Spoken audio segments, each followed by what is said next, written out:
It's a mantra we know. And also floating exchange rate, which now brings us to willing buyer, willing seller. And in fact, the willing buyer, willing seller is now being manipulated by a site they call 𝐵𝐷𝐼𝐒.com. 𝐵𝐷𝐼𝐒.com. So they're manipulating it also. So today, diaspora funds are things that you can get some money, exchange rate could just change here. The minute it's changing, someone in China is already knowing. So people are selling, people are exchanging for 900. And you are telling me, because I gave you 880 yesterday, price has changed. How did you know? It's a jet age.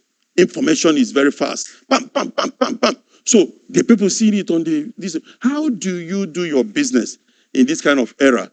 A number of things. Okay, I told you already that the arbitrage game was exploiting people and exploiting the price disparities, and people were making money, from the back door without it coming into the coffers of government, and inflation was rising, even when they were trying to support and fight for Naira.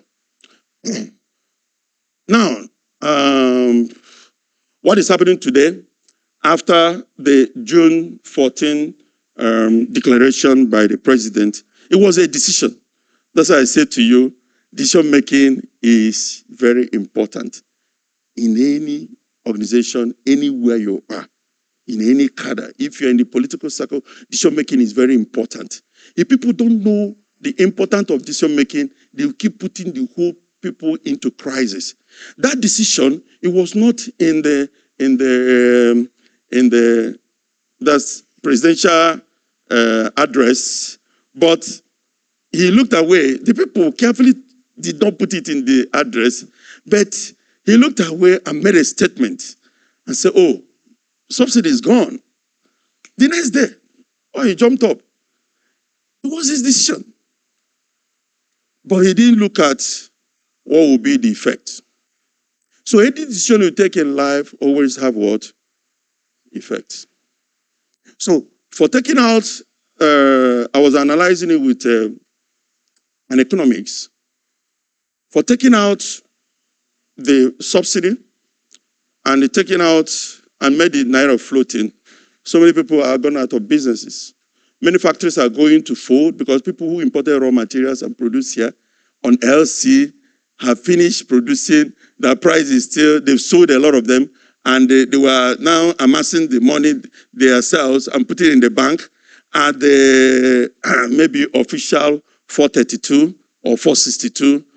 They made that statement, the bank will come to them and say, make up your Naira. Where do you get the Naira from? Business is gone. Somebody's owing 12 billion.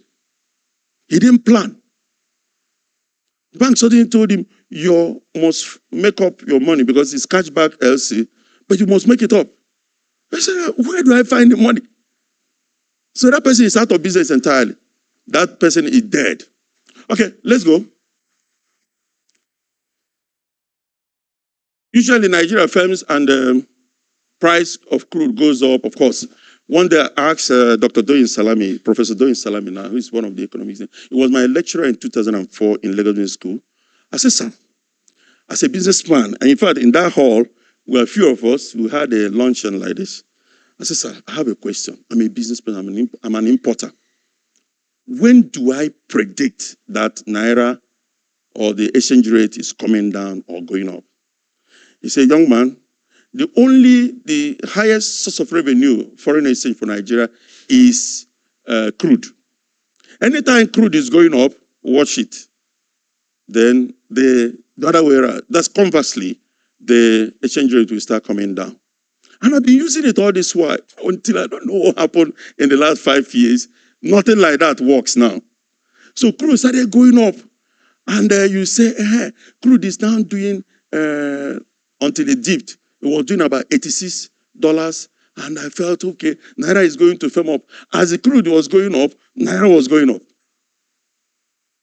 So everything, there's confusion, total confusion.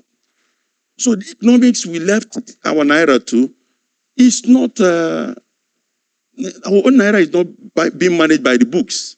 No Harvard will understand it. It's so confusing. Okay, now, what has happened again? Suddenly, the government, in their body language, made a statement and said, all the speculators, beware. And they went to 𝐓𝐇𝐈𝐒 and said, 𝐓𝐇𝐈𝐒, okay, take some crude, give us $3 billion so we can manage Naira.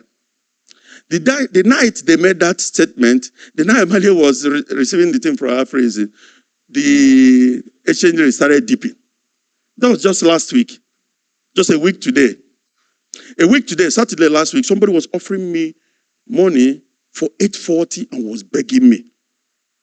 I said, look, I'm not begging. I was laughing at him. I said, this is promoting and I'm not giving you, I'm not buying. On Monday, I said, hey, that money. He says, sir, it's 860. I said, I'll buy. He says, sir, it's 870. I'll buy. So he said, it's 890. And I remember the cartoon. There was this cartoon some of us have seen. I stopped calling him. I ended up buying 815 yesterday. When I calculated how much I lost, I said, wow. 915, sorry. Oh, I cleaned my mouth for that. 915. So I paid. Now, what happened? I'm sure people saw JP Morgan revelation. JP Morgan is one of Nigerian bankers. They keep our money. So they are keeping our money. So in their book, we always see that we have 36 billion. But there was a lien on that money. All the money we've been borrowing and doing other things, there was lien on that, our foreign reserve. Okay, I have $36 billion with you. Give me $5 billion. If I will pay you in 2 years. If I don't pay, take your money from here. So that's what has been happening to us. JP Morgan now came and told us, actually, by the books, you have 36 billion. But the one that is liquid that you can draw now, that is not what on PND, is 3.7 billion. And 3.7 billion is not able to support Nigerian trade importation for 2 months alone. Nigeria will go zero. So we're in trouble. Any hope? Go up. I don't want to, since I saw law enforcement agents, I don't want to say the word there that I will not get home. So I hope you understand that this is lecture I'm giving you. I'm not castigating anybody. But is there any hope?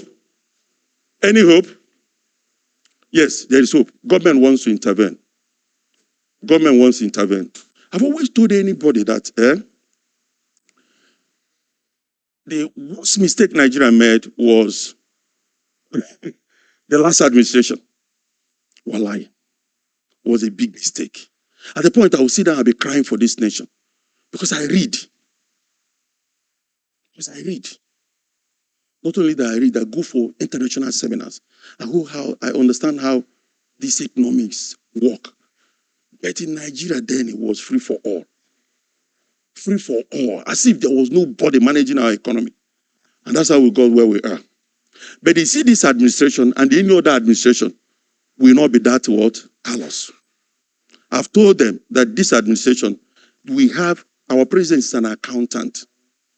He has people, great brains, like Wale Edu. These are great brains. They can't allow our economy to continue to what? To drain. But it will take them time. What they are into now is what is called crisis management. So at times I pity them. I don't want to be in their state. I pity these men that are ruling now, current administration. It's like you just came and somebody gave you debt. You couldn't just wrap your hands around it. It would just be confusing. But they're going to get it right. But Nigerians are going to suffer. If we had gone one more year without this administration that just came, the day you wake up, there will be nothing like Nigeria will be up for sale. So, but this administration is going to get it right. The trajectory shows that they're going to getting it right. They're taking advice. But it's going to pain us. It's going to be more painful. It's like where people just come and they want to do your road and they just started the work and grading and caterpillar is scattering everywhere. It will be painful, but it's going to be all right. That's why I said government will intervene. Government wants to intervene. There is willingness to intervene. Okay, now, already Central Bank has started discussing bringing back BDCs for availability. Because one thing is that you want Naira to firm up at 7 something, but there is no availability. He said, we're going to do, but there's no availability. These 3 billion they brought, you think they are going to throw it into the economy? It's not going to happen. The only thing is that maybe from me, they will give you like, I don't know, let me not say anything, but if you know what I know, there's an amount they will bring in. So when they start giving it to BDCs, it's going to make a statement. And that statement will be, that's their body language. Money is going to come down. It can't continue to go up. Honestly, quote me, it is going to come down. Once the BDC start getting it under 2.5% plus or minus, then there will be availability. At least if all the BDCs, over 5,000 of them, are getting $20,000, 2 times a week, there will be availability. So the money in diaspora, because diaspora funding is taking advantage of us. The another thing that will also happen if the refineries begin to work. The refineries, once they begin to work, because the biggest importation in Nigeria now is refined products, white products.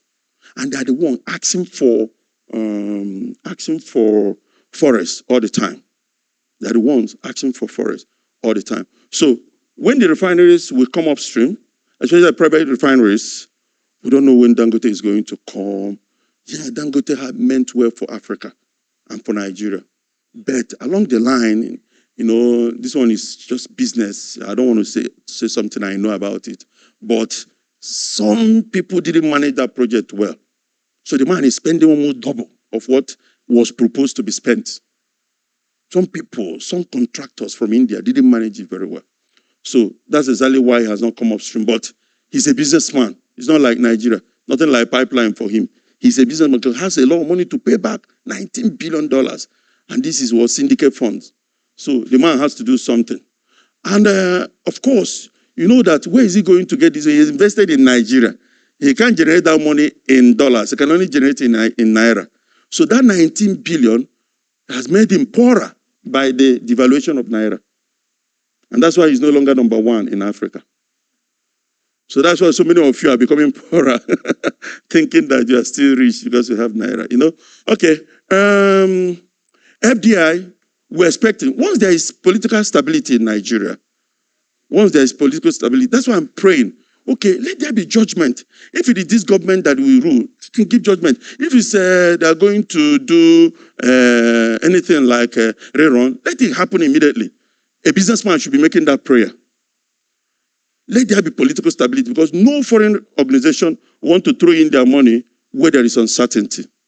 Oyiboma thinks of uncertainty. That's why some of them are pulling out. They don't know when Nigeria will be stable.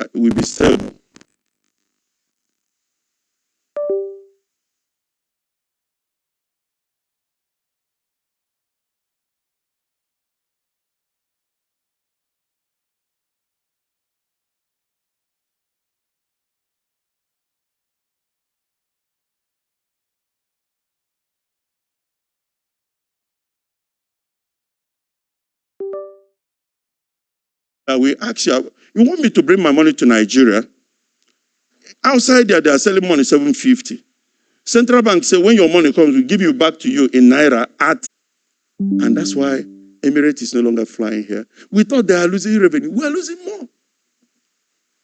So I say FPI, diaspora funds, I've talked about this. Floating higher interest rate will also, encourage them. There is now higher interest rate. It moved from 12% to 18%. So Igbo man can bring his money here, dump it in a bank, and make some money. Because in their country, they can only make 2%, 3%. So they will bring him money here. That's why I say this government will get it right. But somebody may decide. See, when I say they will get it right, I don't mean 100% because only one thing. Remember, I told you there are many factors that determines whether they get it right or wrong. But in all these factors, all things must be equal. In economics, they call it ceteris paribus. All things must be equal. They might get it right by floating the exchange rate, get it right by increasing the interest rate, but when there is political instability, nobody is going to bring in FDI.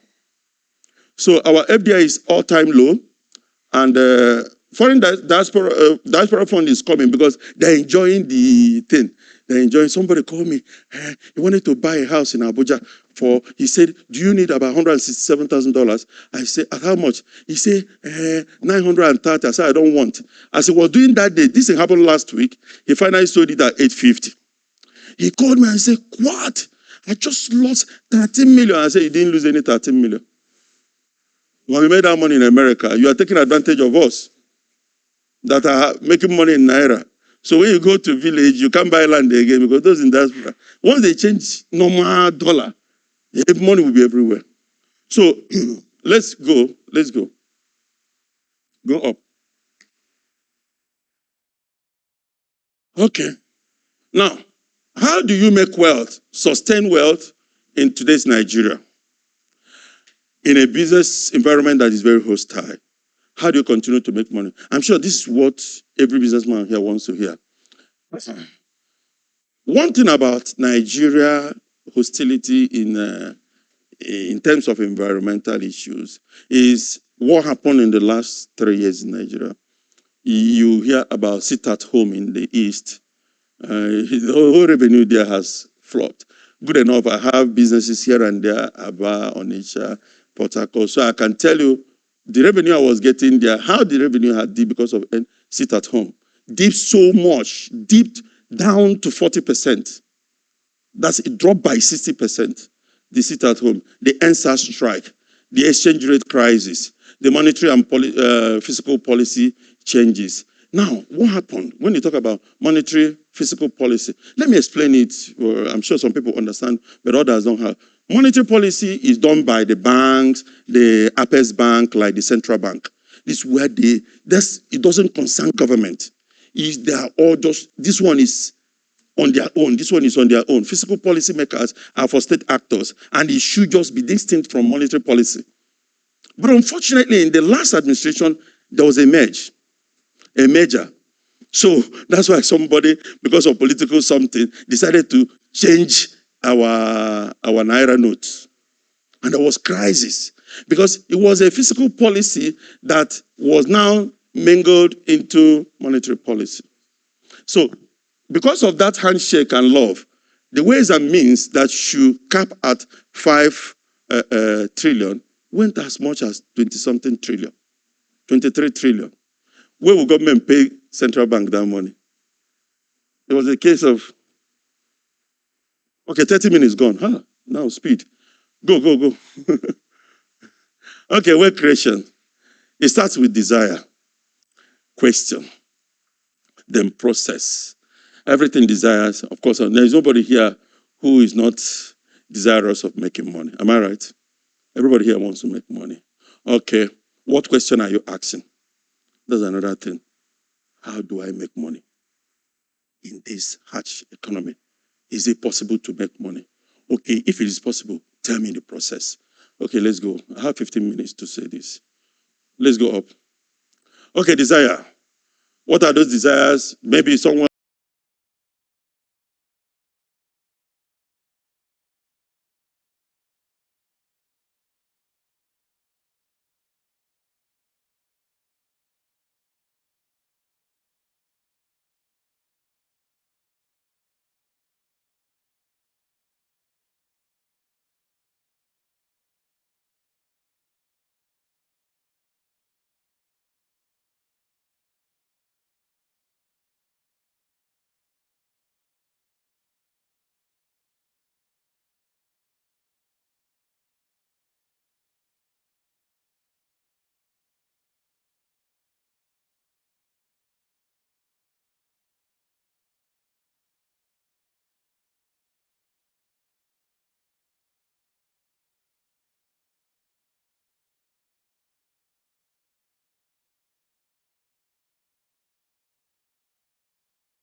And still they left.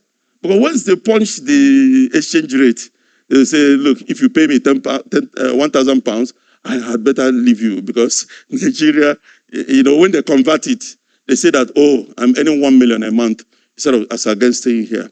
So they left. Now, these teachers, it's not difficult to find them. So what do you decide now? Rescale immediately and get into what?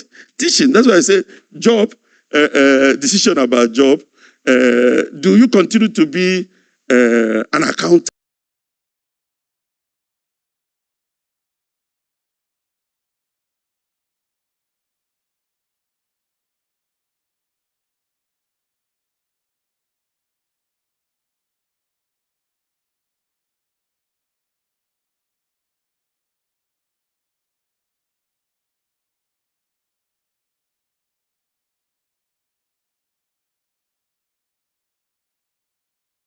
Estate, you have a lot of for lease, to let. What has happened to the people who occupied it? They've all gone.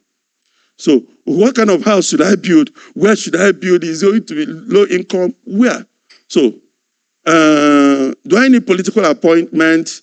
Somebody told me one day, my friend, he told me one day, he met me somewhere. I came somewhere in Ikoyi to do something. The guy saw me and said, you're still wasting your time doing business. Bro, join business, join politics. So if you join politics, what you know, now you get one appointment, you just be somewhere. You are fine. Is it your decision? Yes. Need to upskill for better opportunity. Yes, I've said it. Need to scale your business and expand. Where do you take your business to? Oh, there is crisis, sit at home.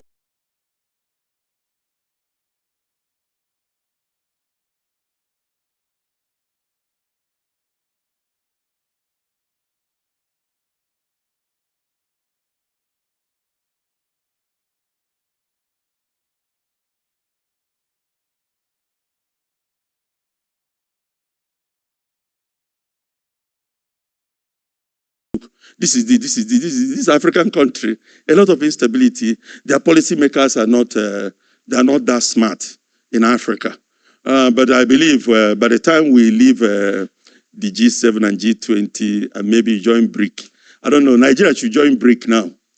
Oh, you don't understand what I mean? They rejected us. They've not rejected us. It's just that they sent the vice president. But they want to end here and end here. You must divorce one wife to marry the other one. But BRIC means Brazil, Republic of China, Russia, India. This is a bloc. They form, this is what about 47% of the world population. They felt the West have been having it all this while.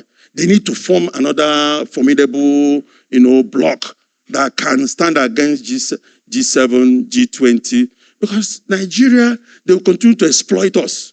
But for me, if I was to be the president, I would take that decision. That there's nothing we're earning from them that much, from the West that much. There's nothing that we're earning from the West that much. Look at what they're doing to us. Brain drain. If it was their country, they would formulate a law that will stop this. But because it's happening in Africa, they will continue to encourage it. You need more money. Where do I get this money from? Do I go to borrow? This is the best time to borrow Naira. The worst thing that will happen to you is when you're taking credit from abroad and they're giving you credit in dollars. You are in trouble. You're in trouble. So if you want to borrow money now, somebody is giving you in foreign exchange, you are in trouble. Do you understand? But you can take Naira here. You're doing your business. Then you're good. Should I borrow from Nigeria? Okay, go. You see, these are things I can explain one after the other, but I don't have time. Though I will still answer your questions. Go. Let me just show all I have. The question, how can I make money under uncertainties? Well, you What can I do to protect my money from depletion? It's a question every businessman is asking. I say between Saturday and Friday, I lost a lot of money because of my business decision. Why keep Naira? Some people keep Naira. One day look at it, they say, they've been keeping this Naira in a fixed deposit. One time I told my wife, we gave birth to our son, first son, in 2006. And a lot of gift was given to this boy in Naira. And we opened Naira account and kept his money there and kept his money there. One time I asked my wife, how much does this boy have? he still has about 500 or 600,000. And I'm in this house. This is happening. 2006, Naira was exchanging for 107. Hey, how I wish that money was either you use it to buy, you had used it to buy Bitcoin, or you had used it to put the money in dollars. I said, today, you must change that money. Let's put it in dollar account. She was able to change it at 602. That day I said, buy. He said, oh, this is high now. I said, buy 602. And that's how they got all my children their money, changed it in dollars, and gave to me. But one time I needed money, I used that money, but I'm going to pay back in dollars. So I'm in trouble. I borrowed in dollars. Now my children know how much I took from them. Are you getting it? So how do you protect your money? Make sure you don't keep a lot of Naira now. Make sure you don't keep a lot. But I guess it can't go higher than where it is today. If it happens, I'm not a prophet of doom. I don't like to prophesy that it will go higher. I want to be positive a bit because I love Nigeria. I've gone to so many countries of the world, but this is here. This is where it's happening. This is Nigeria. And I'm not going anywhere yet. Now, to make money, you must solve problem and receive reward for it. Yes. Think of what do you do that will come from your brain. How do you solve a problem? That's how to make money. What is that solution you are giving to the world? What is that solution? See, your children, make sure you align them well. What is happening in their generation is knowledge-based economy. One young man, I met him, he's in Nigeria here, making money in dollars. What has he done? He went on training on clouding, AWS. He trained, he's in Nigeria, anywhere in the world he's working. Once he opened his laptop, and he earns how much? And thousands of dollars sitting in Nigeria. And Nigeria is going to come to a place they call brain export. You'll be in Nigeria, you'll be exporting your brain. That's what I'm wishing this country. I believe that this person they gave Minister for Science and Tech will rise up to work. That's what India is doing to the world. Brain export.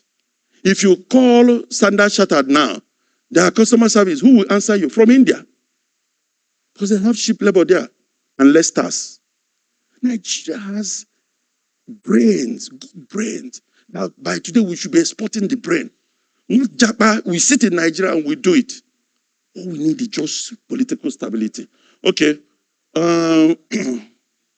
What problem you're there to solve? There are a lot of problems abroad to solve.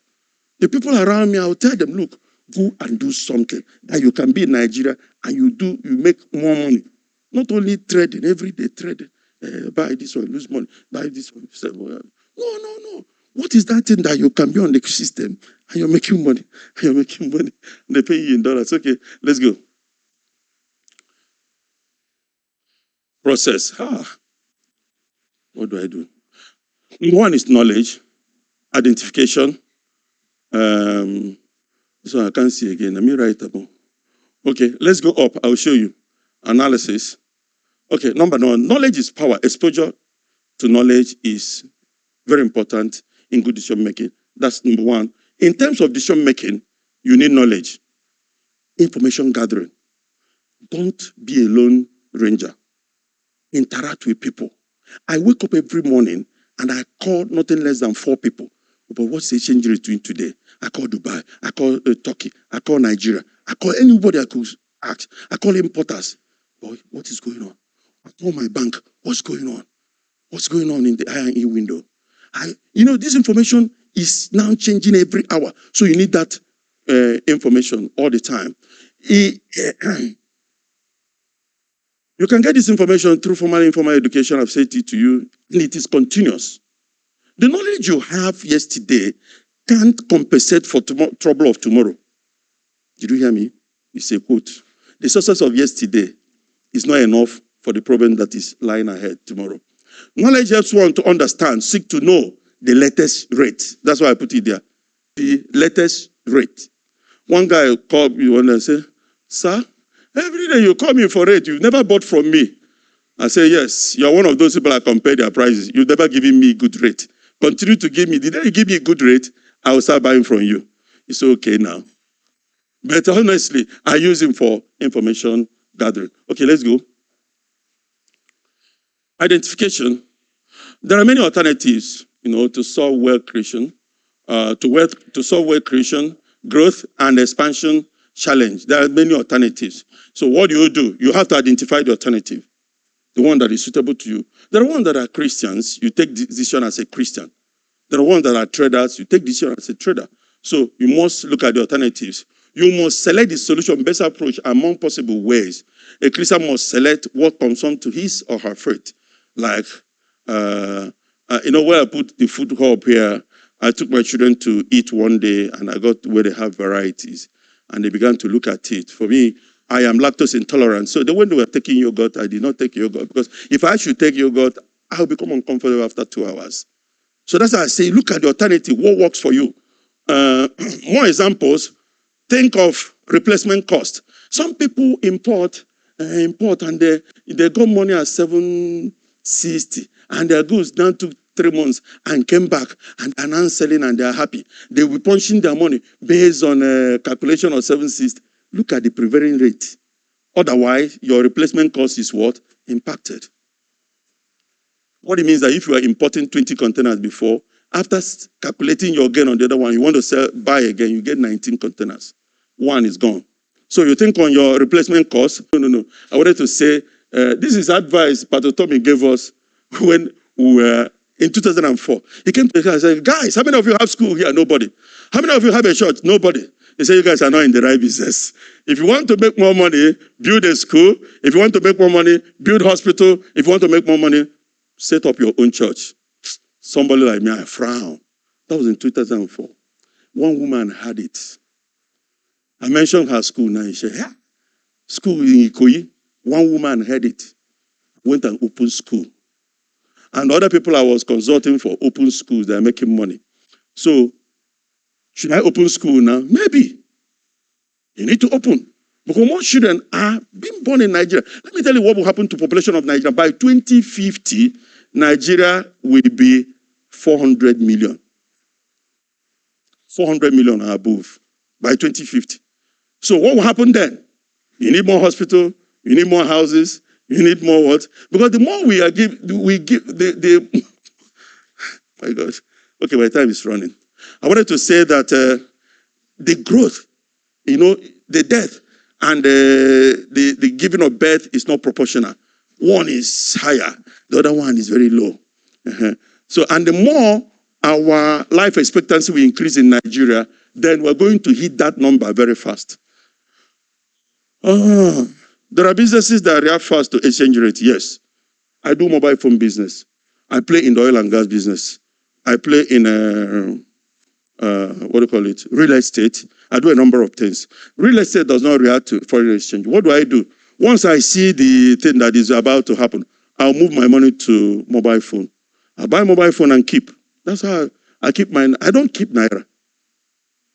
I don't keep Naira. So if any 419 is knocking on me, he will not get me. Anytime you see Naira in my account, maybe I'm clearing goods and I'm paying for, duty and the rest of things. I don't keep, as it's coming, change. And don't bother your head. Will you go up tomorrow? Will you come down? Don't put your mind there. Continue to do business. Continue to do business. Remain afloat. Don't wait till the day it will come down, the day it will go up. Remain in business. Okay, let's go. I talked about identification. Not allow the trap of status quo. Of course, the ecosystem is changing. This becoming more competitive due to globalization. It is disrupting, and that's why the impact of this globalization is what is happening to exchange rate. Immediately, it's changing at Federal Palace Hotel. It's changing in China. That's in part of what? Globalization. So you must position your mind to that. Make sure you are getting the right information from the expert and experienced people. Work with them. Understand the nitty-gritty. Follow who know. Very simple. Just swallow your pride. Go and ask that man that is doing well. How is he going? Take that information from even the local person in the market. How is he going? How is he going? Information gathering. Then another one is start on time. Be patient to gather enough information. Yes, you want to change a business. Don't just dabble into it. If I had time, I would have told you a business that I lost money in 2014-2016. I went into drink business called energy drink. Some of you must have heard about it. The drink they call Lion Club, or there's one they call it may not reveal it a lot. But I went to Turkey, and the guys gave me a franchise for the whole West Africa. When I came back, I said, wow, this business is good. I didn't do my due diligence. I simply called one young guy selling for Red Bull, selling for, there's one they call Powerhouse. There's one they call, owned by Onitsha man. I called his manager. No, before Rocket came himself. Emiron, all those ones. There's one owned by, I don't want to mention his name here. I'm thinking about that. He said, Bullet. I called his manager. He said, Oga, what are you waiting for? Enter the business. Enter.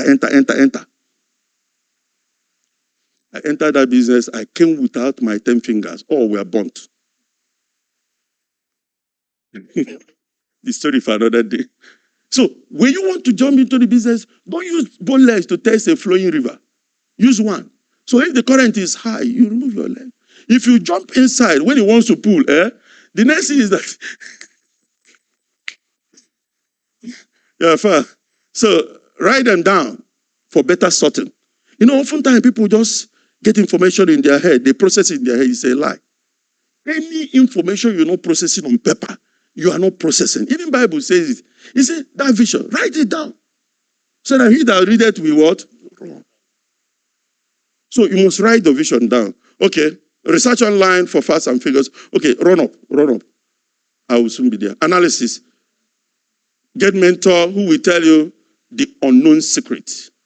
Get mentors. That's what we're doing here. Mentorship. Talking to you. Some of you should be mentoring me.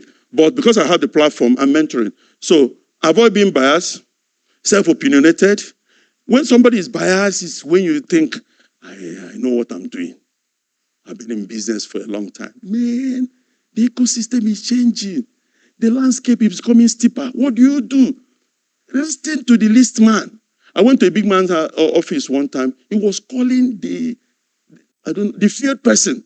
This big man has managers. But he always called the man that is in our papa. Okay. That's how he does. This is the man that is in the field that tells him, Oga, this morning we wake up integrated, he's selling so amount. This one is so. Okay. When the managers will gather for board meeting, they are talking, Oga is nothing. He said, Oga has better information. So avoid being biased or self-opinionated or having mood effects. You take decision when you are happy. You take another decision when you are angry. Don't take decision when you are too happy and take decision when you are too angry. Did you hear me? When you are too happy, you are too happy. You are too sad. Somebody called you on phone. Bro, there is another business. Say, okay, I will call you back. Don't take decision when you are what? Don't allow mood. Okay, go. Am I done? I think I'm done. Oh, pray about it. Get heaven's approval. Christians, avoid Ponzi scheme. Okay. You make it so. Be careful. Pray about everything you do. If I don't say this, then I'll be deceiving you. You keep praying. God, are you in this? God, are you the one directing me? My father, every day, let me tell us, growing up, my father reads every year, after going for vigil and everything, we gather in his house. He reads us a place in Proverbs chapter 3. He said, in all your ways, acknowledge him. Lean not on your own understanding. In all your ways, acknowledge him, and he will direct your steps, your paths. This is the scripture you must read, all my siblings. When you call him, he say, have you gotten my scripture for the day? I said, we already know. Because that's what you keep repeating every day. So pray about it. Look at it again and again. Allow constructive criticism. Allow people to criticize our business. Bring it. Don't say, let me hide it before they will tap my knowledge. You see, if you're not doing it, somebody is thinking it. If you're thinking it, somebody is doing it. That's why I always wake up and tell myself, you see, in Nigeria, where you have over 200 million people, that business you think is a top secret, somebody is already doing it. It's just that you don't know. That one you are thinking, someone is already doing it. That thing you are doing, someone is already thinking it. So nothing is so secret. Reveal it to people that will criticize it and allow constructive criticism. Now, Q&A.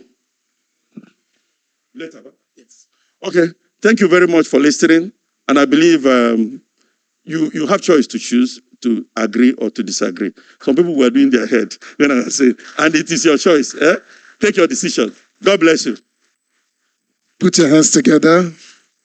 Put your hands together. If we give him the whole of today, the content will keep coming. 23 years in business is not beans. All right? Just note down your questions.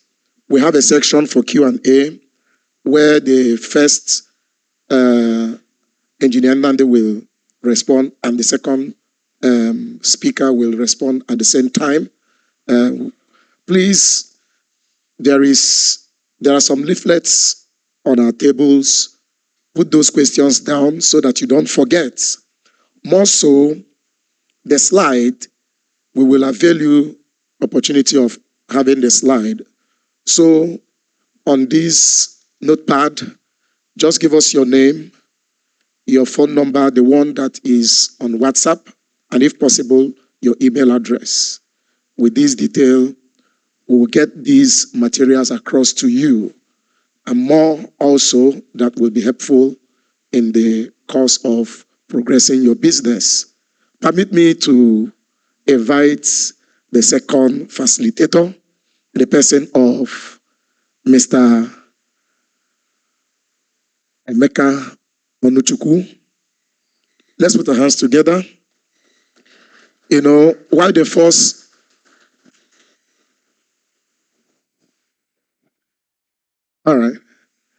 While the first facilitator was speaking, there are a few points I noted. And I believe the second facilitator is going to lay emphasis on some of them. Sustainability, business that will outlive you, not business that is going to end within a shortness of time.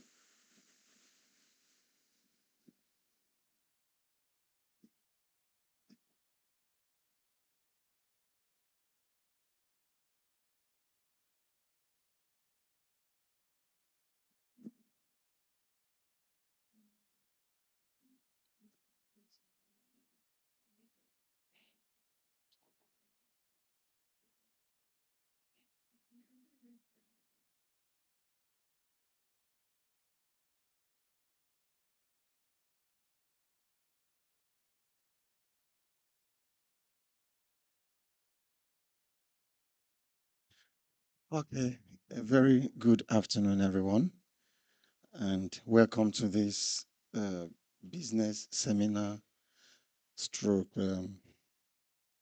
business summit. It's a summit because to me, each time you gather businessmen, anybody in today's Nigeria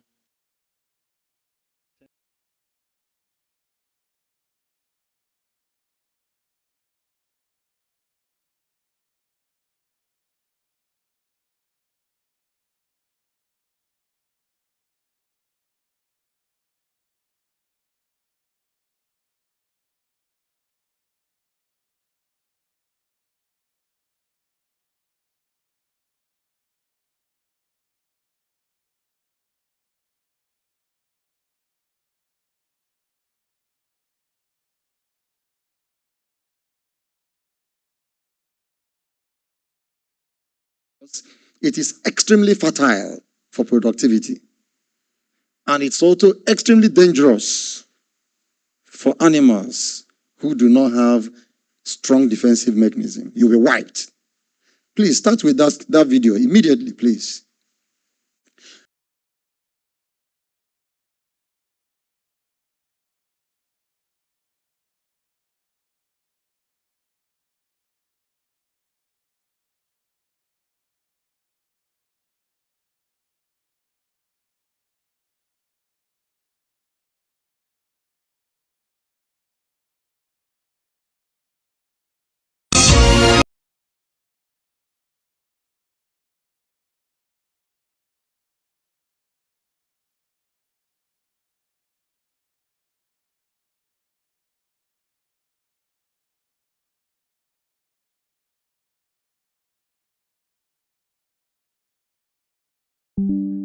trading in the billions.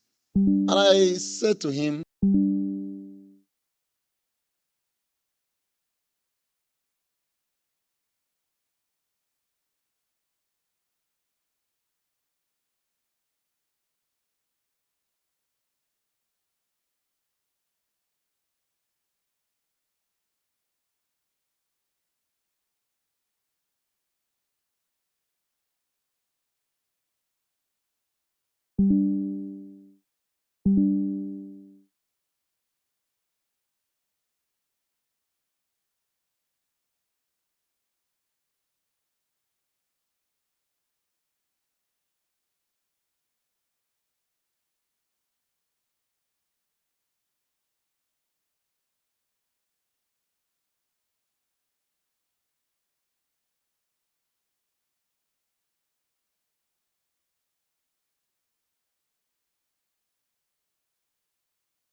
that every man, every human being born on the surface of the earth, before you hit age 40, there must be a time in your life when you are making 100% of your daily need in terms of money.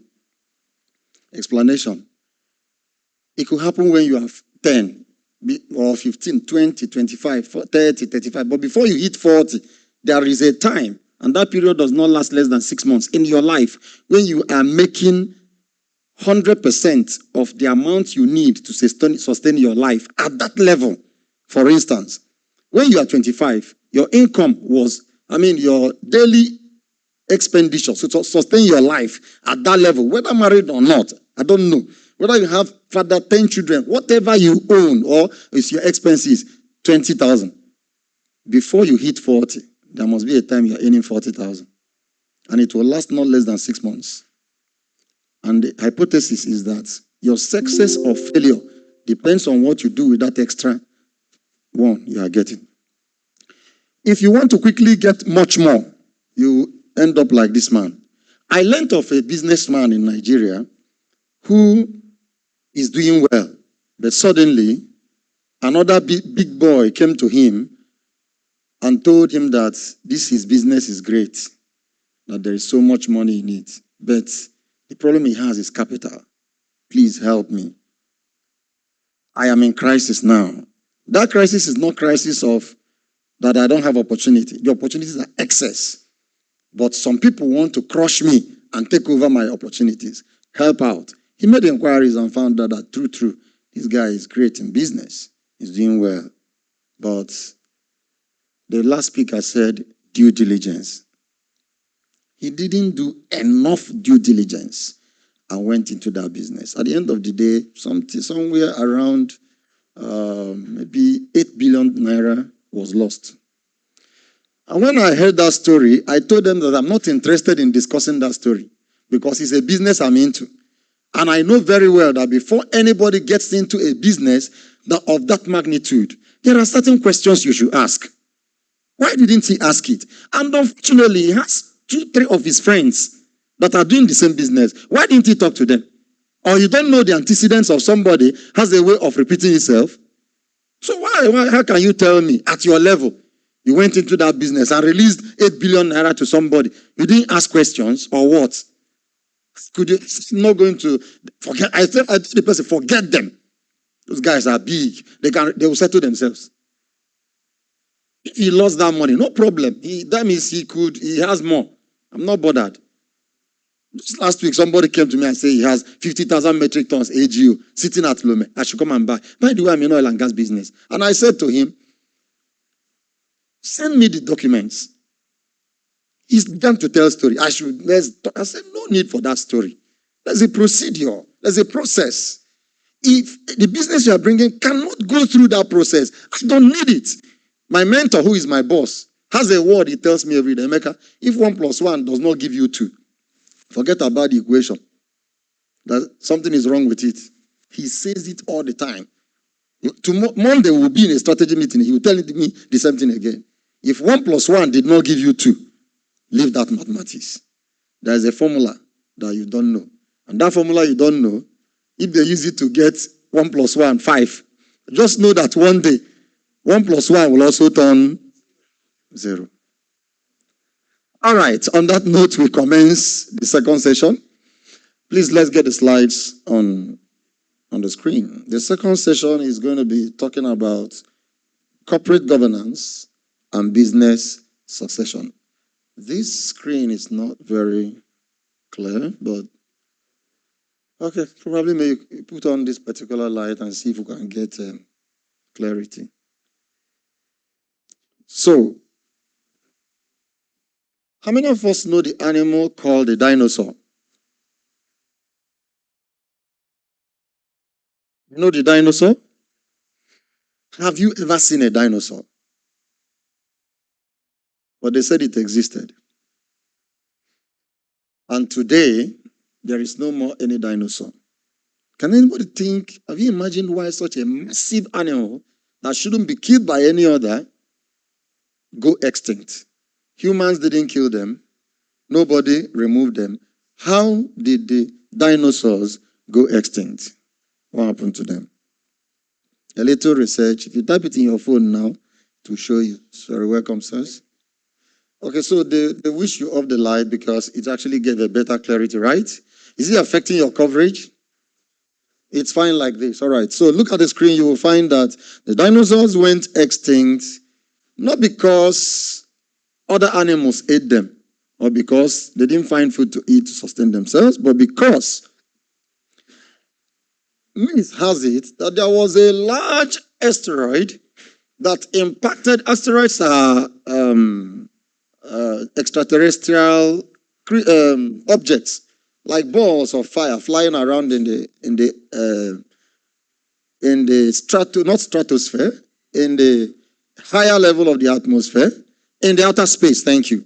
So these asteroids are flying around, and the scientists are always monitoring them to confirm their direction, because sometimes they can actually fly and come in collision with some part of the earth, and it causes serious damage.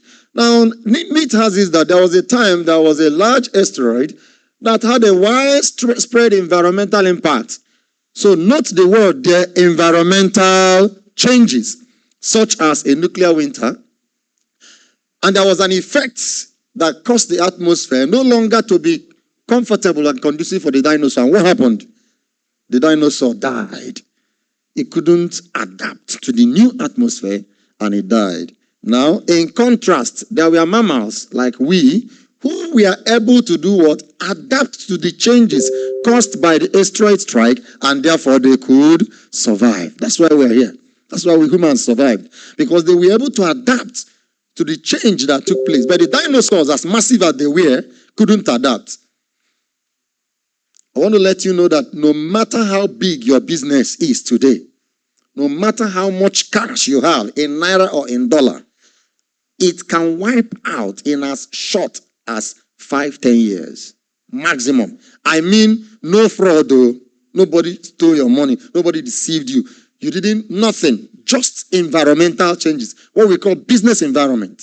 If you are not watchful and you don't train yourself to readily adapt, even in the workplace, if you are working for a company and you don't know how to quickly adapt to changes so as to survive the prevailing environment, one day the company will advise you. I like the way the companies sack people very, very, mannerable. They say, you are advised to resign.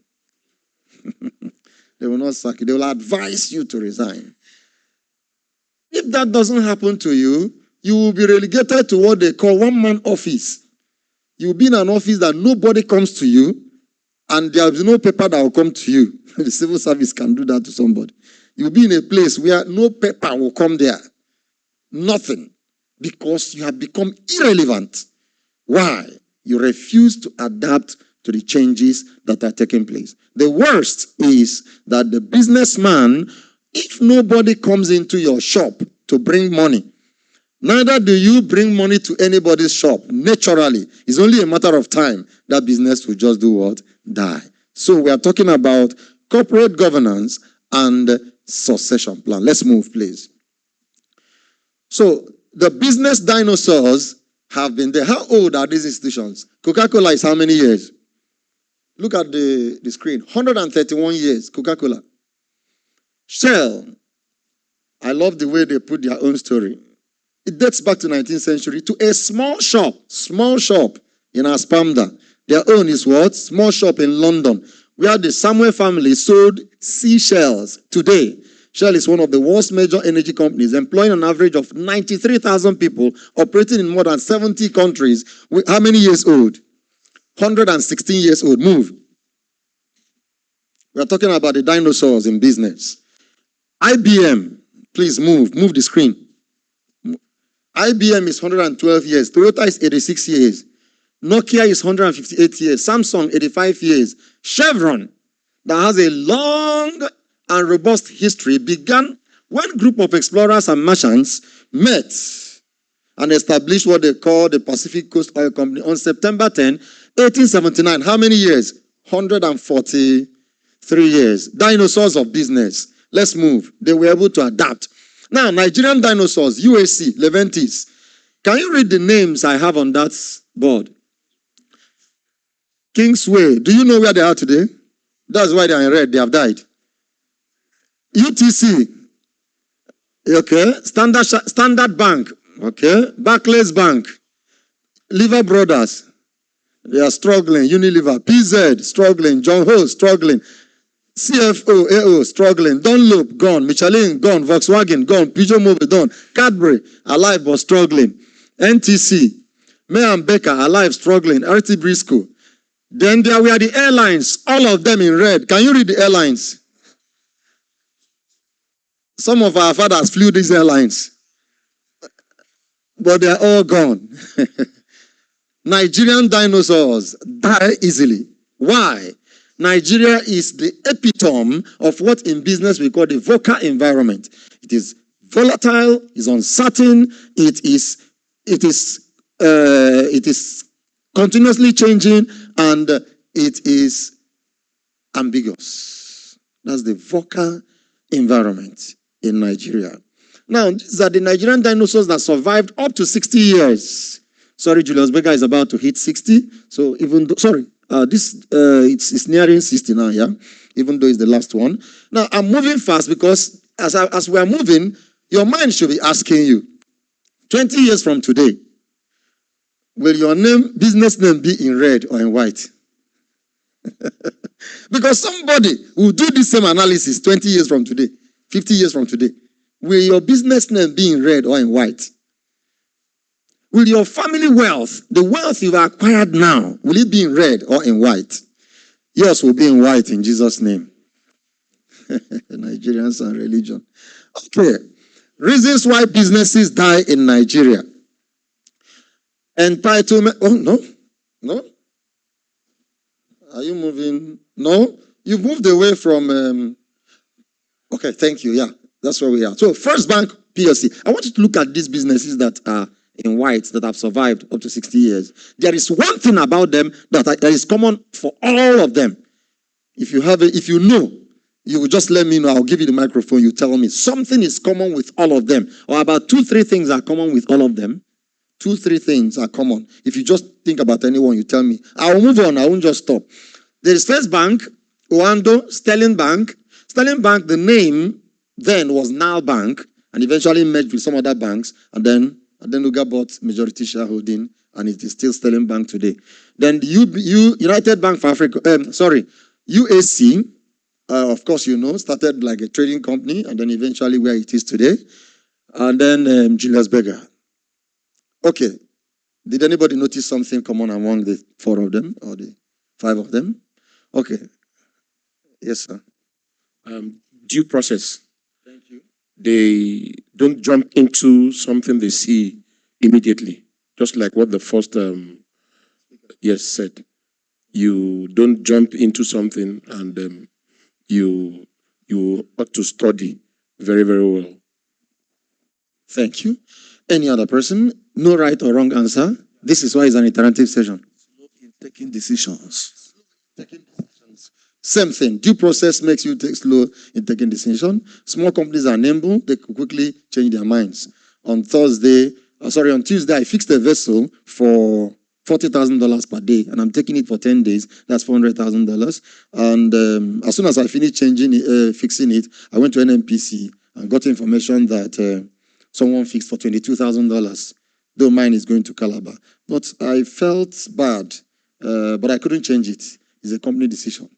And I came back. I called the chairman. I said, this is what I've done. This is what we are doing. This is the information I'm getting. He said, Emeka, you've taken that decision. It's company decision. We move. It's fixed. If it was an individual, just he could change it and fight. He doesn't know what he's doing. I'm not taking again. Price has changed. You fight. Tomorrow you call him. You want to take a vessel? Sorry, I don't talk to charlatans. Talking to companies that are serious. If you talk to this guy after fixing it, you change it overnight. Why do people want to deal with institutions? You know what will happen next because as soon as you sign the dotted lines, it stands. Uncertainty is taken out of that. Okay. Now, any other person that sees anything common with these companies that have been there for 60 years or 50 years and above? Sorry, sir. Foreign affiliation, well, not affiliation basically. First Bank has complete zero foreign affiliation, but foreign establishment. They were established by foreigners, but eventually completely left in the hands of Nigerians. First Bank is completely a Nigerian company, 100%. Right? And so is Sterling Bank. All right? So, yes, sir, you said something. I say well laid down foundation. Well laid down foundation. Okay. One other thing I should say, yes, my brother, it's an interactive session, please. That's why it will be sweet. Accountability. Accountability still in the same line with due diligence. All right. So all these companies are quoted on the Nigerian Stock Exchange. Did you notice? All on the exchange. All quoted. All quoted. Okay. Well, maybe as a stockbroker, by the way, by God's grace, I'm a chartered broker. So each time I see a business, I think that way. Because I've noticed that companies that are quoted must invariably, whether you like it or not, follow due diligence. Reason is that you must report to the NSE every quarter your transactions. So that forces you to do the right thing, whether you like it or not. Otherwise, you'll be proscribed. Okay, to move. The major cause of death. I am on the fast lane because I prefer interactive session than just rattling and rolling out knowledge to you. Because book does not translate to money. Next slide. Next slide. The major cause of death. Okay, reasons why business die in Nigeria. Entitlement mentality. Now, these businesses I showed you are not the only ones that were established by foreigners and handed over to Nigerians. During the nationalization policy of Nigeria, sometime in the early, when the democracy returned, you know that the company we call Oando today was National Oil, right? And the company we call Corn Oil was National Oil, Oando was Unipetrol, right? So, and these were foreign companies, but sold to Nigerians some good shares because the country said, no, we can't have foreigners come in here, establish their businesses, and continue to make money. Nigerians are not having a hold. We're not having a share. Why? Super move. By the way, let me say this. The government of Nigeria has no problem with policy formulation. Not at all.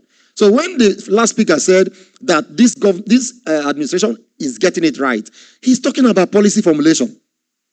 And when my brother was shaking his head, he's shaking about implementation is not right. They're not getting it right in implementation. They're not getting it right.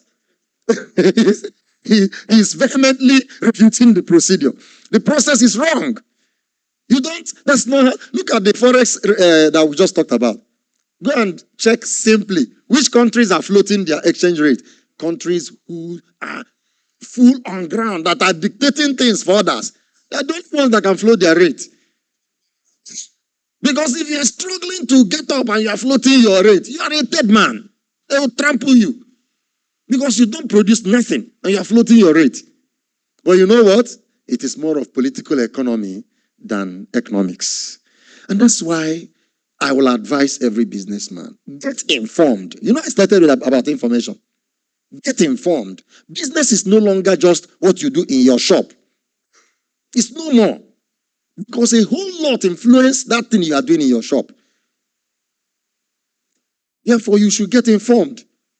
Now, the entitlement mentality was that when they handed over these businesses to us, some people felt that this is national cake and began to cut it off because they didn't bake it, they didn't feel the heat, so they were eating it with reckless abandon and finished it. Some of the companies are dead, long dead. And when they die, those that have money will buy them cheap. Did anybody here buy AP? 2007 when they did public offer. You bought AP, how much did you buy it per share? AP sold at 250. No, 250 naira. That's when they did the public offer. AP was 42 naira, 2001, 2002, 2003. And as soon as Otedola bought it and took it over, he made the books look good and the prices went to 252. And he came for public offer, 250. People bought it 250. 3 years, 4 years down the line, when the stores began to trade, it began to nosedive and went down. And now it went down. He sold the company he sold it. He sold it. Now, sorry, it was a AP then, before he bought it as Forte. And today he has sold it again to another company called Adova. Right? And I recently heard that Adova wants to sell. I said, come on, this is a chessboard. And if you don't know what is going on, you'll be used as a pawn. So watch it. It's a chessboard. The business environment is a chessboard. You must always be awake and watch the move of the next man. Every move he makes has an impact on your own move. If you don't watch it, he will eat you. Corruption. We're going to talk about your own business. You will see that some business owners are corrupt with their own business. He is stealing from himself and didn't know. You know what? While you are doing it, the officers are watching. When you make your moves in business, your staff, your boys, they are watching your moves. There is a joke I used to make when I was in school. I tell them that two boys just met at the bus stop, and one was telling the other, "Boy, see what I see for this country. Things don't bad though." Say, "Now waiting happen." Say, "You see that 5 naira why I steal from that guy? Somebody just steal am from me." Yeah, what's happened now? Check. Maybe you be able to steal it from the person that stole it from you. Because he didn't know that while he was stealing it from the person, that another stealer was watching him. And as soon as he kept it and went to steal another one, that one took it away. Any move you make in your business as a business owner that is wrong, just know that you've sown a seed that will destroy that business. Because when you make that move, sometimes you need your accountant, you need your boys to make sure that things look good for that wrong move to be sustained. At least you need 1 or 2 lies to cover it up. Those boys have known that this business permits such thing, and they will start planning their own. One plan, policy inconsistency. These are, we're going to discuss all these ones. I just want to roll them out. Ease of doing business, and then insecurity. Now, all these are things that are battling against business succession in Nigeria, business survival in Nigeria. Now, there are some you don't have control over, but there are some you have control over. We can't discuss what do you do with things you don't have control over. You change your thoughts about them. Yes, another idea. Things you notice, can't do anything about it. Yes? You plan, you leave it alone. Leave it alone, yeah? You can manage it. Risk is an integral part of life. Can you stop risk from happening? What do you do to risk? You manage, you mitigate, you avoid. Right? So, you care about it. Called mitigation plan. Entitlement mentality. Now, as I'm talking, I want you to also begin to think about your children. So that you are preventing fire does not stop you from providing food for the children. They need food. And soon, school will open and they will need to go to school. That you are trying to fight leakages in the roof will not stop them from going to school. So what's going to happen? Soon, your crisis will not just be that you are stopping fire or roof leakage. You will also have food crisis to fight. If anybody is telling you that by the way we are going now, because the politics of a country determines its economy, am I right? Completely. There is no way Nigeria will start getting it right economically until they start getting it right politically. And unfortunately, we've not started getting it right politically. So I am warning myself and everybody, prepare for war. The environment is getting tougher every day. It's not getting better. And it's never going to get better until we reverse the trajectory on which we are going. So, noted, the exchange rate is never going to stay stable. It will keep fluctuating terribly, and that against the naira, until we get it right. One of the political players kept hammering production against consumption, production against consumption, production against consumption. Everybody knows that it is no-brainer. It's not confusing. What he's saying, is it confusing? It's a no-brainer. It's a straightforward thing. Encourage people who are giving to production. If there is anything to subsidize, it should be production and not consumption. Is it confusing? But I tell you this. You tell a man who is eating to stop eating so that those who are hungry will start eating. He will say, "La lie, it can't happen." In fact, there is one of my brothers here whose surname I couldn't understand until one day. His name is Ngonadi. Ngonadi. In Igbo language, it means where you always have it. Where it is always existing. It was the day I understood that surname. I say, oh, things are not supposed to lack wherever it is existing. And the boys in the market will say that the amount that is chopping is already That is the problem of Nigeria. After all, the problem is that there are mouths that are eating. And for food to be available to everybody, they need to reduce the size of their mouth. But they refuse. It's a lifestyle that has been created, and everybody that has opportunity wants to enter the same lifestyle. A bulletproof car, 300 million naira. How many businesses can that start? Can anybody imagine? How much did you use in starting your own business? Your own business, how much did you use in starting it? If that money is shared, and there are more than 100 of you looking for opportunity, if that money is shared to them, they will spring up, and tomorrow, you are employing people today.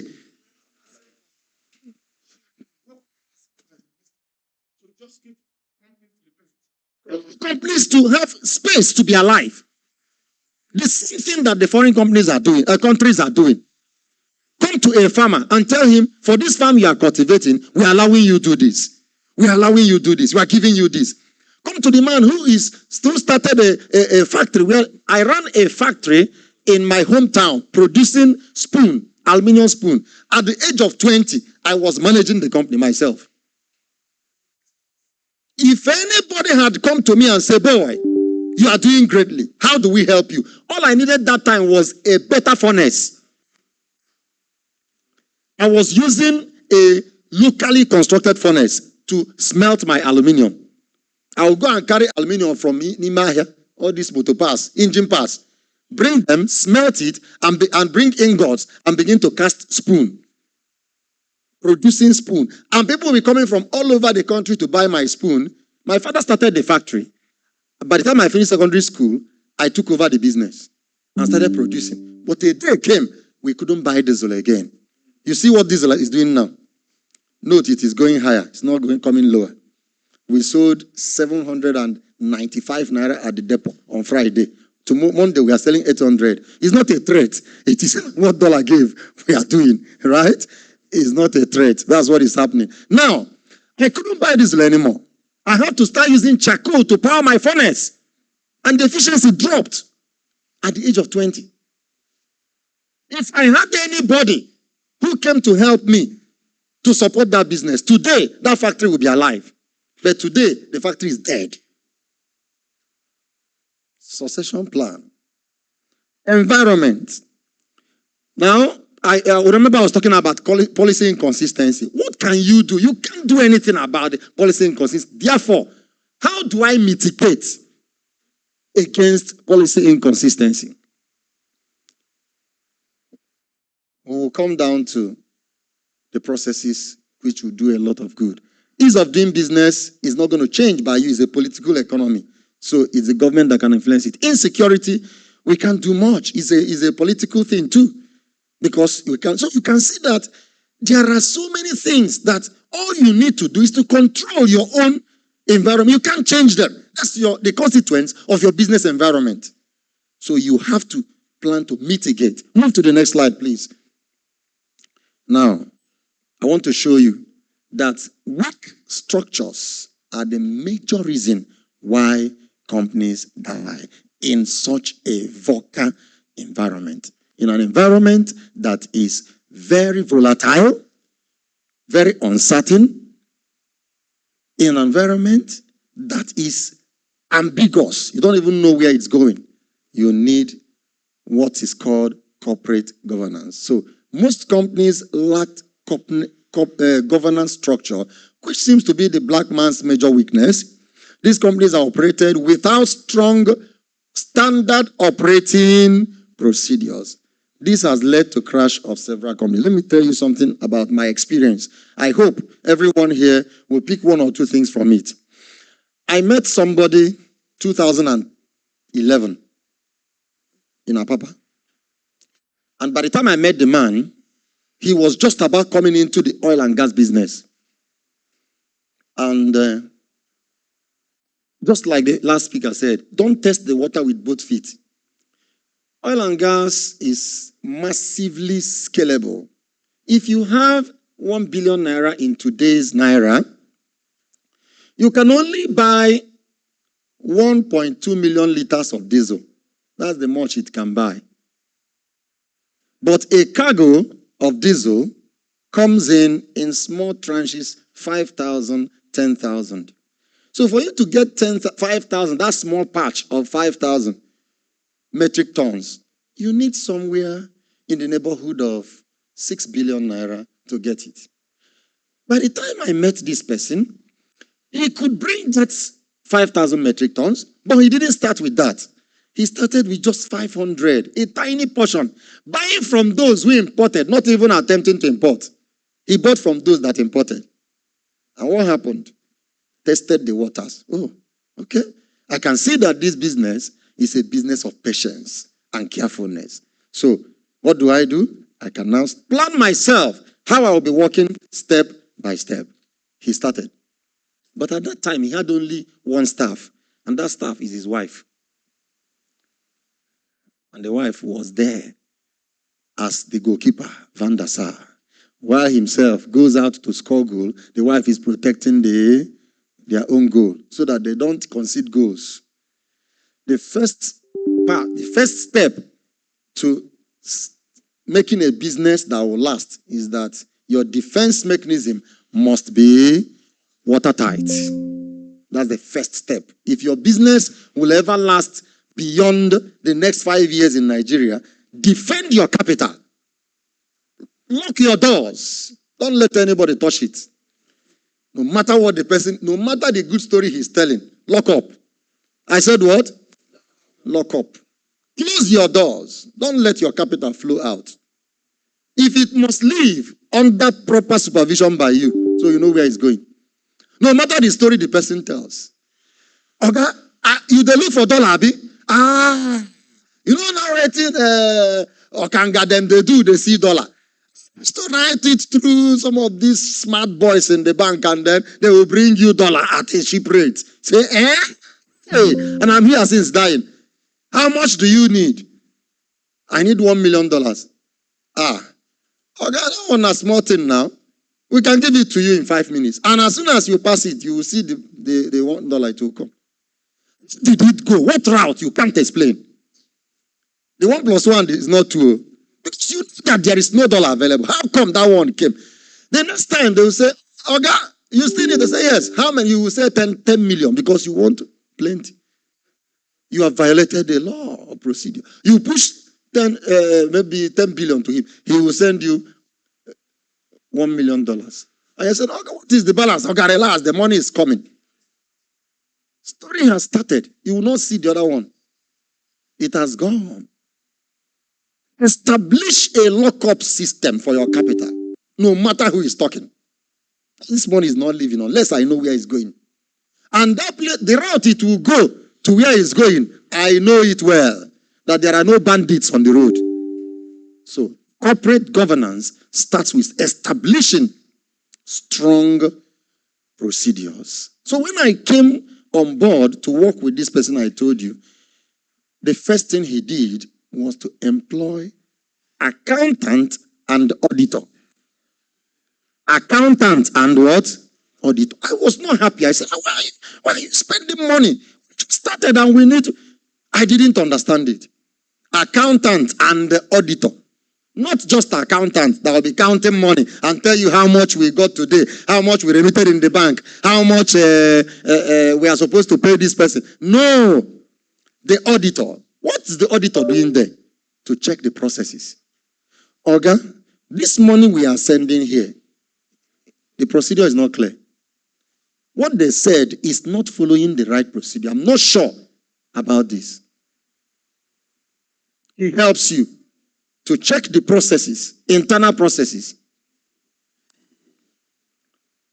Now, let me quickly conclude. These are the 5 principles of corporate governance: responsibility, accountability, impartiality, awareness, and transparency. Now, I'm going to start from that transparency. There's something that happens to many that make them not to want to get into corporate governance. They feel that everybody will know what they are doing in their business. That people will know what they are doing in their business and they will leak their business secrets. Any company that is quoted on the stock exchange publish their result for the whole world to see, not just the stock exchange, because they're going to publish it in newspaper. I ask you, Why is it that nobody has stolen the business plan of Coca-Cola? Or you don't know what they are doing? Go and do it. Or you don't know what USC is doing? Go and do it. Don't you know where they are buying their goods from? Go and buy. You will eventually know that it is not that quick gain you think you will make when you know what they are doing that makes them stand. It is the consistency over time. Let me tell you what I found in Nigeria, which many of us here already know. Opportunity comes every day. So if anybody presents to me opportunity, this one, my in-law will tell me, forget it. Another one is coming. Yes, prepare and position well. It's coming. And it will come and meet you in your safe zone. Than for you to run out to an unsafe place to go and catch opportunity. You don't know that behind that seeming opportunity, a shark is waiting. As soon as you catch the opportunity, the shark will swallow you. So don't get out of your safe zone because you are going to look for opportunity. A few days ago, a friend called me and said, we want to get into mining. Please, are you interested? You know what I wrote to him? No, no, no, no, no, no, no, no, no. That's how I wrote it. No, no, no, no, no. He said, why? I said, do you know anybody into mining that is doing well? He said he doesn't know. So why do you want to start? Find a mentor. Find somebody doing mining. I know two big, if I mention one, you will know him. Massive big man in this nation. Mining wiped him in billions. Then another boy, a young boy that we are doing business with, who has got some few billions, went into mining again, wiped him again. And you are telling me to come. That there is lithium in your backyard. Go and lithium mine and make all the money. I'm coming. Now, somebody will say, looking like too conservative, how do people get into new businesses? Go and ask USC Nigeria. How many years of research and development it took them before they will move from selling one product to another? Or Coca-Cola. Go and ask them. Bringing on consultants. We're ending with that. Please, let's quickly run so that we can. Yeah, so these are the pillars in graphic form. Move on, please. We're closing now. So, what do? You and your business are two separate entities. I'm sure we already know that. I mean, all of us have grown past that. You are a different person from your business, of course. The first speaker said he started business, he registered his first business in 2000, right? He started doing business long before that. But that was when, on record, he started business. Why? When he was doing it, him and his business were one that time. Until 2000. He became a different entity and his business became a different entity. So, put your business on the world map by registering it. And you could get it a website. I noticed something about people who exploit the cyberspace. There are two businesses. One is always coming online. It's always online. Let me tell you something I noticed about this person I'm talking about. Foreign companies, foreign partners, established companies in this age, when they want to do anything with you, they want to check you out online. They want to know what you're doing. And if they check online, somebody offered me a depot here in Lagos to come and trade with 2 weeks ago. He sent me his profile. I was reading it. 2 weeks after, it was on the news that EFCC is pursuing their chairman. He called me and said, bros, see your friend though. He started calling him my friend. I said, it's not my friend though. He only made a business proposal to me. He's just, if you don't portray the image you want the world to see, nobody will see nothing. In fact, they may see the wrong image. So try and be on the cyberspace. Put your business on the world map. Get a business checking account. So this is how any expense for this business goes from this account. Then pay yourself a salary. I know many of us are doing it here, but we do it in paper. Because when you need money, you still route it in another way and it enters your pocket from the business and you spend it. And some even spend directly. But let me tell you, if you are able to earn your living, anybody sitting in this room considered a successful businessman, every month you earn at least twice of what you need, minimum. Now, establish another source of income that is only enough to meet that your need. Because there's nobody here that can pay himself the salary that will match his standard of living without being queried if you publish that account. Let's assume every month your business makes 10 million naira profit, but you are spending 3 million. Only you and your family is eating 10 million. You give back the business 5 million. Looks good, but sir, how can you consume 50% of your income as a business owner? It will be queried. It will be queried. So the question is, so how do I maintain my life standard? It is this business that's giving me money. Well, I will go into details during consultancy. Separate personal expenses from business expenses. Very important. So any expense you make on the course of business, charge it to the business. This is when you will know if that business is truly profitable or not. Because sometimes it is, in fact, you have a job and not a business. Because it's because you are there doing a whole lot of work that the business is surviving. If you are not there, those things will not happen and the business will not make that profit. So it's not actually a business, it's a job. Educate your employees and partners, especially family members, and let them know that this business cannot pay this expense you are calling for. This is my salary. If I get my salary at month end, I give you what you're asking for. For now, there is no money. The business can't pay. If I remove this money, I will answer for it. The business will ask me a question. Did you remove 2 million? Where did it go to? Some of us here do not have anybody that they are accountable to. One of the pillars we mentioned is accountability. Who do you tell why you spent what you spent? Is there anybody you tell? When you give credit, does anybody query it? And can you sit with anybody on the desk and you are discussing and the person is countering your idea in the business? Is there anybody you have? If there is none, you are just running your shop. And as soon as you are out of the way, it cannot survive. Corporate governance will help you to get 1-2 persons who will sit with you and query your decisions. Query your moves. So why did we pay this person this thing? How many invoices did we get from suppliers to determine who we should take it from? Do we have a procedure of vetting this? Remember we talked about standard operating procedures. So the first thing that my chairman told me when we started is, let us establish standard operating procedures. I didn't understand it then. I was wondering, what are you doing with this paperwork? Do what we are doing. He said, no, set up SOPs.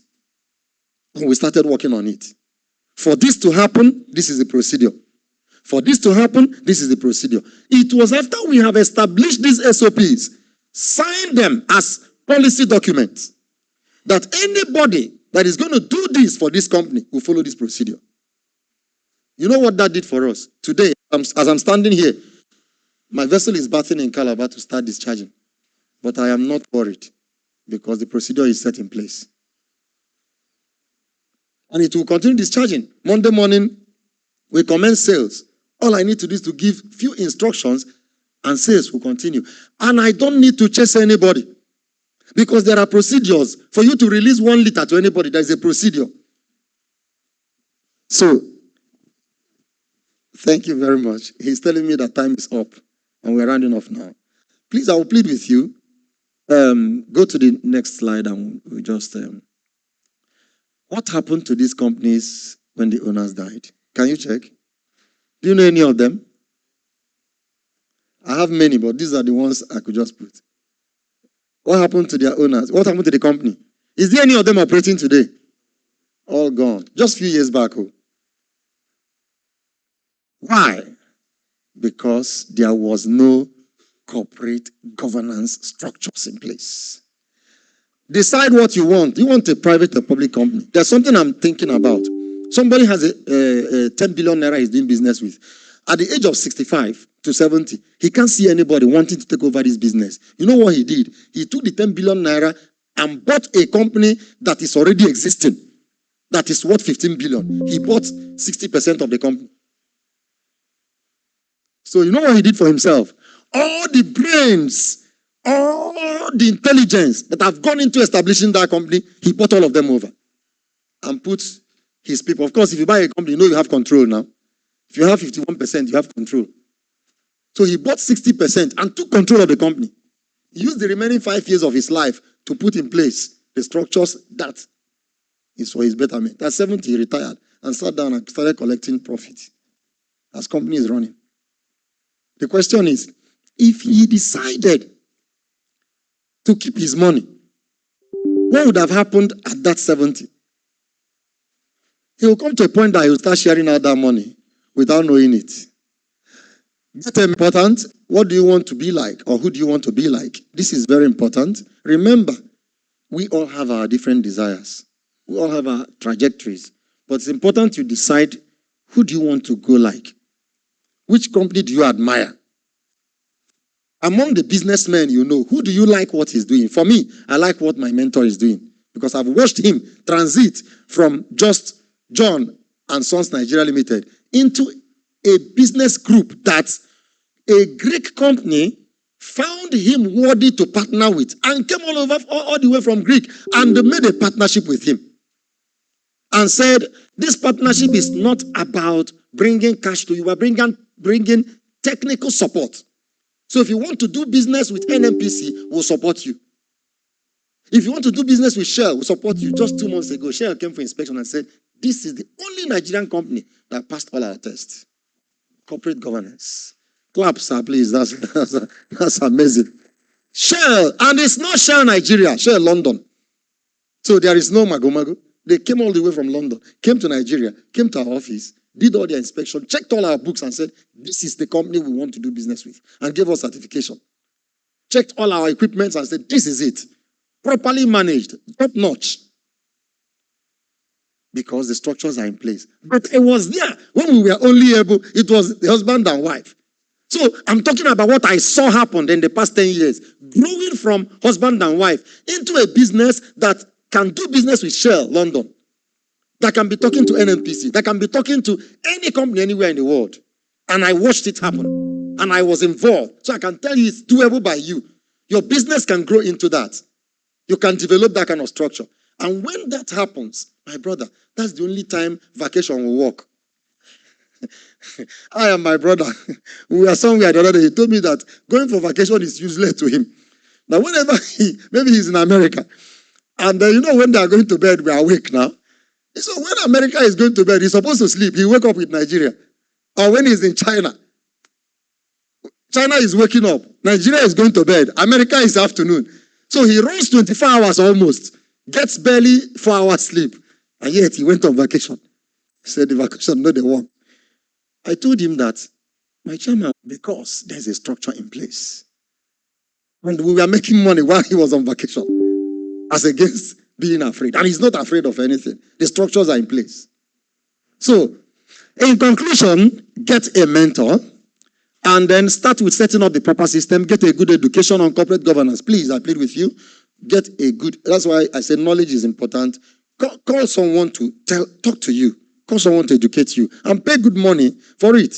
Get a good education, then get a consultant to guide you through the process. So please, in conclusion, we will tell you that the mobile phone is here to stay. And it's having a two-edged sword in its hand.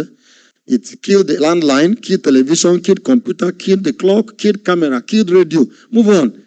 It is killed the newspaper, killed magazine, killed books, killed the video game, killed wallet. It has killed the calendar, killed credit. Learn to adapt.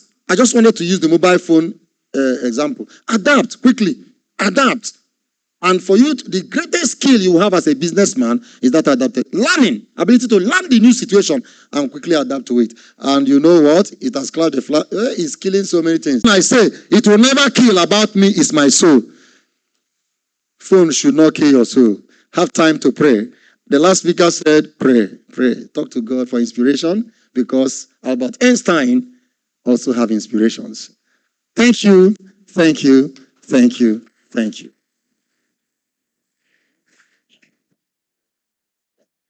Put your hands together. Put your hands together. Please, if your hands are not hurting, just put your hands together.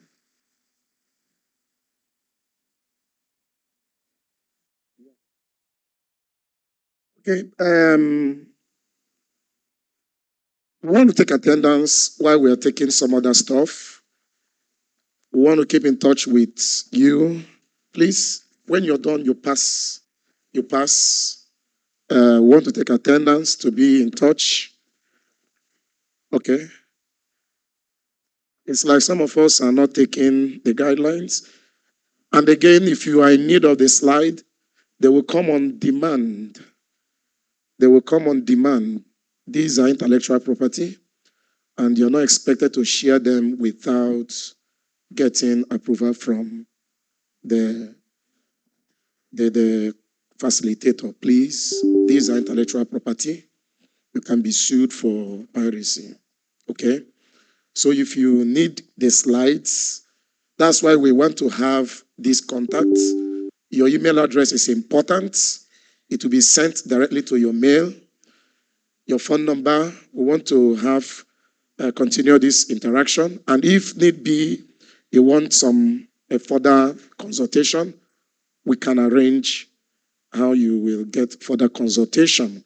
Want to do a little twist on our program. We were supposed to go straight to the Q&A immediately, but we want to have a little break so that we can attend to the meal. While we are all seated, we can now go over to the Q&A section. And please, if you have any question, if it is directed to the first presenter or facilitator, you indicate so the person will respond to your question. I hope we're good on that. Please, if you're writing your name on the attendance sheet, can you wave to me? If you have written, please, let's make the writing material available.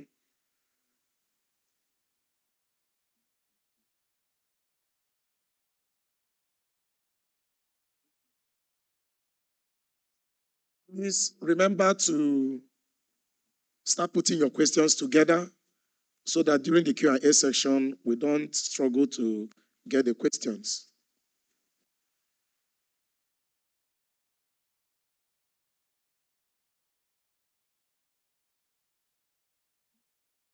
Father, in the name of Jesus, we thank you for the much we've taken. We want to pray, asking that you sanctify the meal. Let them minister nourishment and strength to each and every one of us in the name of Jesus Christ. All right. Meal. We can have our meal, please. Just lift up those hands to Him. Yeah. You get a meal ticket so that as you go to take your meal, you submit for proper organization.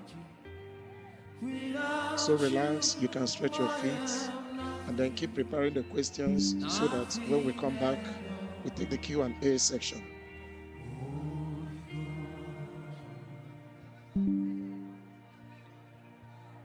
While this is going on,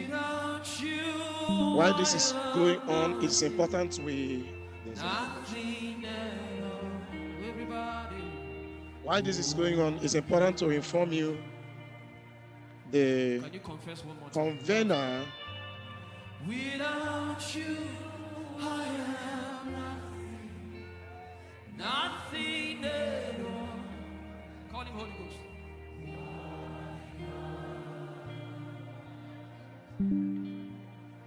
Hear this. You're the life that I live. You're the life that I live. Holy Ghost.